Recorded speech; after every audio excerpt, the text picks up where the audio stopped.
एतच्छुश्रूषतां विद्वन् सूतनोर्हसि भाषितुं कथा हरिकथोदर का सतांशु सदस्य ध्रुवम।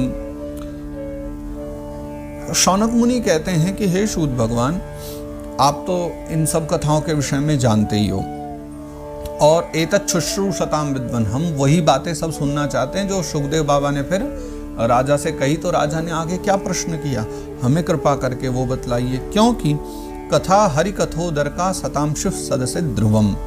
देखिए, हम बड़े प्रेम से बातें क्यों सुनना चाहते हैं कि संतों की सभा में जो ऐसी ऐसी बातें होती है ना, वस्तुतः वो बातें ही ऐसी होती हैं कि उनका जो पर्यावसान है वो जाकर के सीधा भगवान की रसमयी लीला कथाओं में होता है। पर्यावसान का मतलब कि उनकी कथाओं का जो अंत है ना, वो कुल मिलाकर के भगवत चरणों में ही होगा, भगवत कथाओं में ही होगा। तो इसलिए हमारी भी इच्छा है कि हम ऐसा ही कुछ आपसे सुने, तो कृपा करके बतलाइए।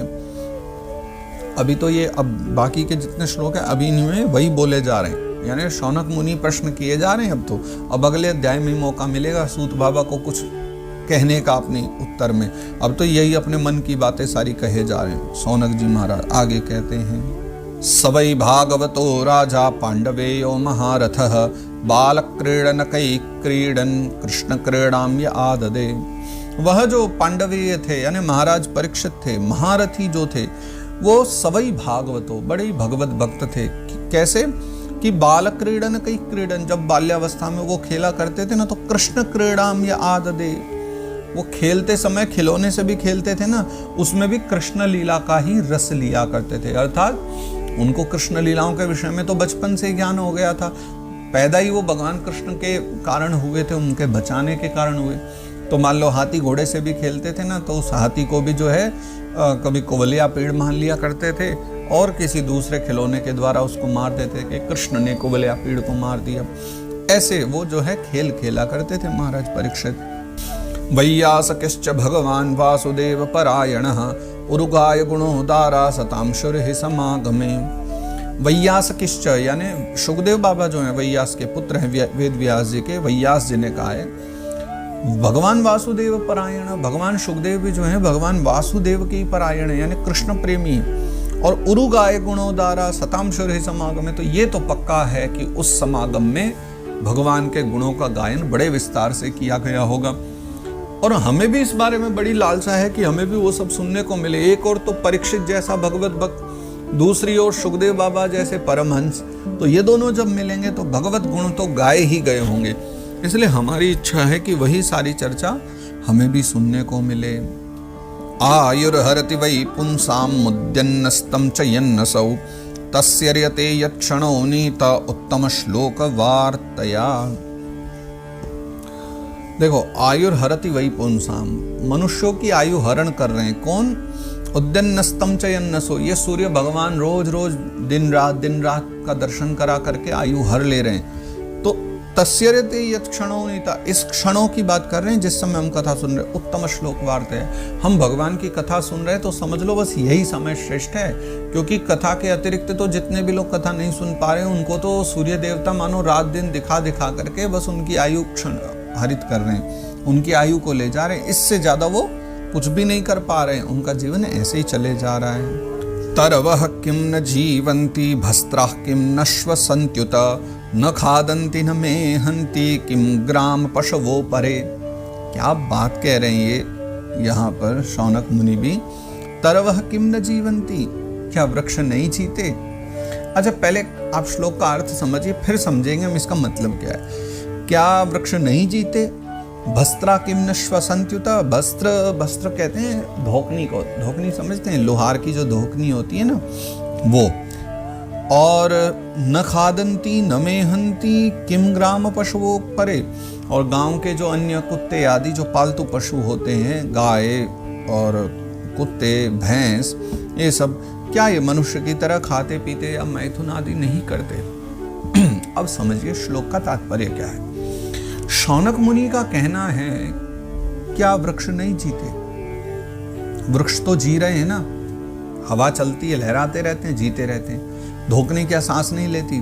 धोकनी में तो हवा पार होती नहीं रहती, सदा होती रहती। जो कुत्ते आदि जीव हैं, बिल्ली आदि हैं, बकरी हैं, ऊंट है, ये बैल आदि हैं, जितने भी पशु हैं, क्या वो खाते पीते नहीं, क्या वो मैथुन नहीं कर रहे, क्या उनका अपना जीवन नहीं चल रहा है?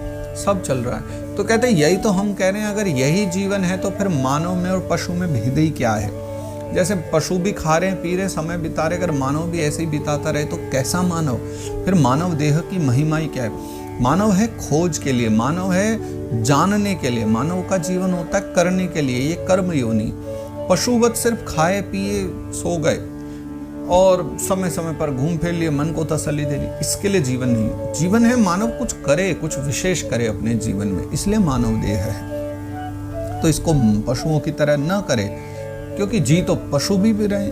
और उन्होंने तो धोकनी तक की चर्चा कर दी, जो कि एक निर्जीव है जिसमें कोई जान नहीं होती। कहते हैं धोकनी में भी तो हवा पार होती रहती है, यानी वो भी तो सांस ले रही है। तो फिर मानव भी तो वही है, सांस लिया, खाया पिया, सो गया। ऐसा मानव जीवन नहीं होना चाहिए, उससे कुछ प्राप्ति करी जाए, इसलिए मानव जीवन मिला हुआ है। श्वविड्वराहोष्ट्रखरैः संस्तुतः पुरुषः पशु नयत्कर्णपथोपेतो जातु नाम गदाग्रजः। श्वविड, श्वविड कहते हैं पशु को, है ना। और उसके बाद आता है वराह, वराह कहते हैं सुअर को। फिर आता है उष्ट्र, उष्ट्र कहते हैं ऊंट को। खरई, खर कहते हैं गधे को। तो श्वविड, वराह, उष्ट्र, खरई संस्तुतः पुरुषः परो न यत्कर्ण पथोपेतो जातु नाम गदाग्रज। भगवान नारायण की कथा जिसके कानों में कभी नहीं पड़ी, जिसने अपने कथा को जिसने कानों से सुना ही नहीं, फिर उसका जीवन तो इनसे भी गया गुजरा है। किनसे? श्वविड यानी कुत्ते से, सुअर से, ऊंट से, गधे से। वो भी बोझा ढो रहे, ये भी बोझा ढो रहा है। मानव जीवन को धकेलना, बोझा ढोना ही तो है। अगर इससे कुछ विशेष ना हो तो आत्मिक प्रसन्नता के लिए कुछ अच्छे कर्म भी होने चाहिए। और एक अगले श्लोक में छंद लगे, लेकिन बात वही है जो इसमें कही गई, उसी बात को फिर से कह दिया बड़े प्यार से। सोनक बाबा ही कह रहे हैं ये बात भी। बिलेवतोरुक्रम विक्रमान्ये न शृण्वतः कर्णपुटे नरस्य जिह्वा सती दार्दुरिकेव सूत न चोपगायत्युरुगाय गाथा। देखो उरुक्रम भगवान कौन है? भगवान नारायण। उरुक्रम भगवान की जिसने कभी कथा नहीं सुनी, न शृण्वतः कर्णपुटे नरस्य, जिसने अपने कानों से कथा नहीं सुनी तो उसका कैसा है कान? बिलेवतो, जैसे सांप के बिल होते हैं ना, सांप की भांभी के समान, सांप के बिल के समान उसके जो हैं वो कान हैं। और जिह्वासती दार्दुरी के वसूता, जिसकी जिह्वा भगवान नाम का गायन न करे, कोई सत्कर्म न करे, कुछ अच्छा न बोले, तो मेंढक के समान, दादुर कहते हैं हमारे यहाँ मेंढक को, तो दारदुरी के वसूता यानी दारदूर कौन है? मेंढक। मेंढक के समान उसकी जीभ बस टर टर करने वाली है, उसका कोई लाभ नहीं। तो न चोप गायत्युरुगाय गाथा, जब भगवान के वाणी को ही न गाया जाए, भगवान के नाम को न गाया जाए, तो उनका तो न रहना ही अच्छा है। ऐसी जीभ भी किस काम की जो बस टर करती रहे। इसलिए बहुत आवश्यक है कि भगवत भजन भी उनके द्वारा होना चाहिए।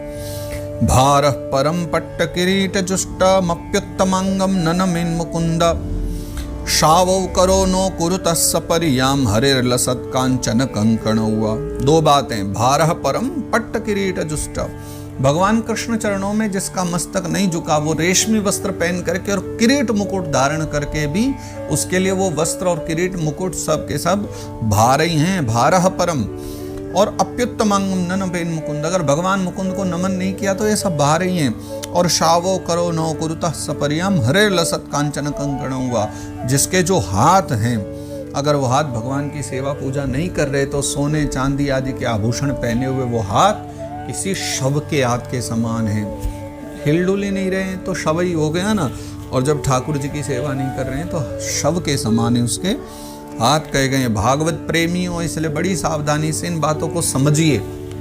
मानव जीवन की कितनी महत्ता भागवत जी कहती हैं और कितना आवश्यक है सत्कर्म आदि हमारे हाथों के द्वारा होते रहें। इसलिए फिर वो आगे और चर्चा करते हैं।